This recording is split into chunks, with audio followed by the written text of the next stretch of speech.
So, buhatan sa og coat or simina nga lahi-lahi og color. Iba. Wow! Say thank you! Thank you, tita!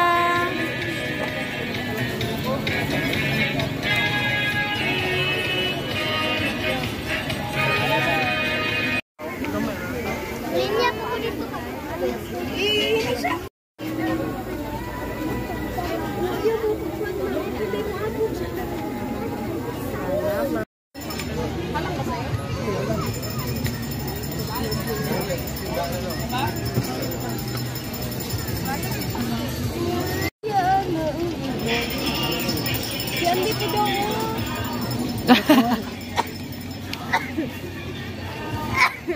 Dere ah.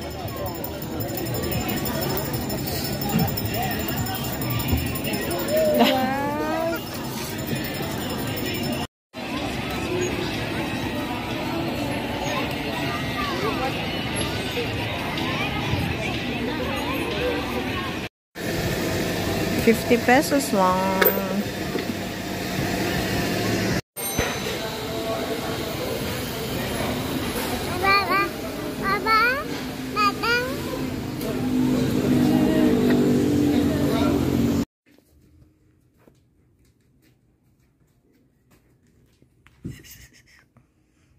Hey, bawal ka dito.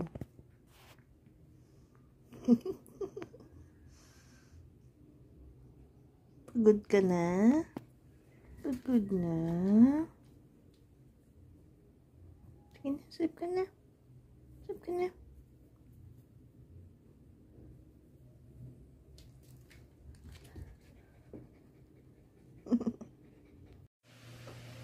Okay, so nag-order na kami ng bladeless fan. Ito yung fan namin dati nung bagong kasal kami ni Japs na binenta namin kasi lipat na kami dito sa Davao. So bumili ako ulit sa Shopee para palitan ito, yung maliit na yan.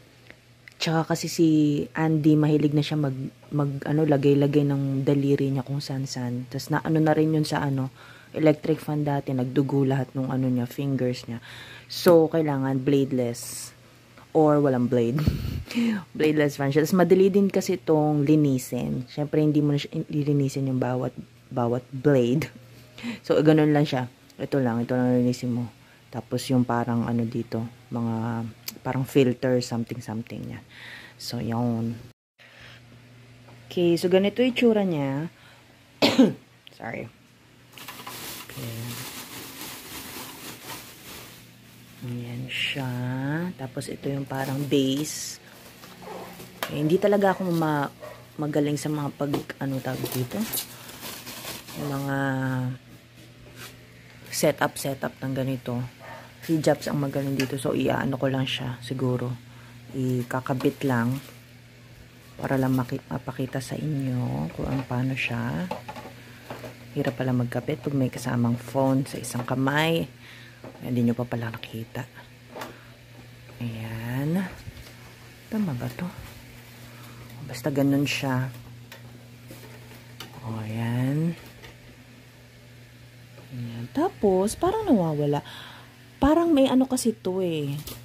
May parang remote control yung dati namin nabili. Pero para ito wala. Wala siyang kasama. Mukhang wala nga. Dimmer switch control. Meron pa sa loob.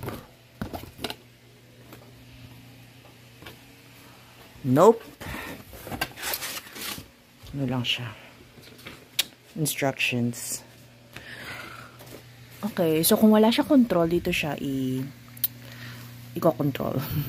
So, ayan, nakita niyo yan. Ito yung on and off. Tapos, ito yung para siya ikot-ikot.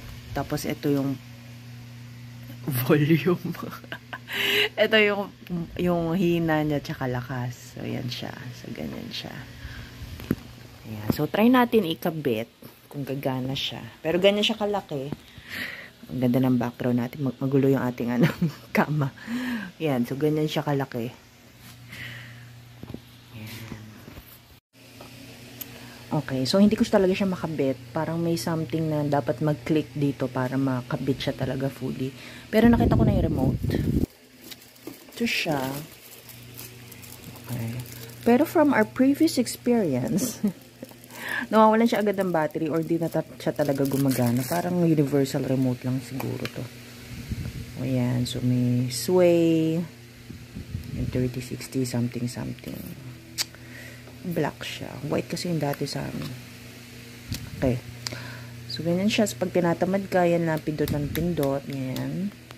So, para mapalitan na to. Ang problema kasi dito, yun nga, may blade siya. Tapos, kasya dyan yung daliri ni Andy.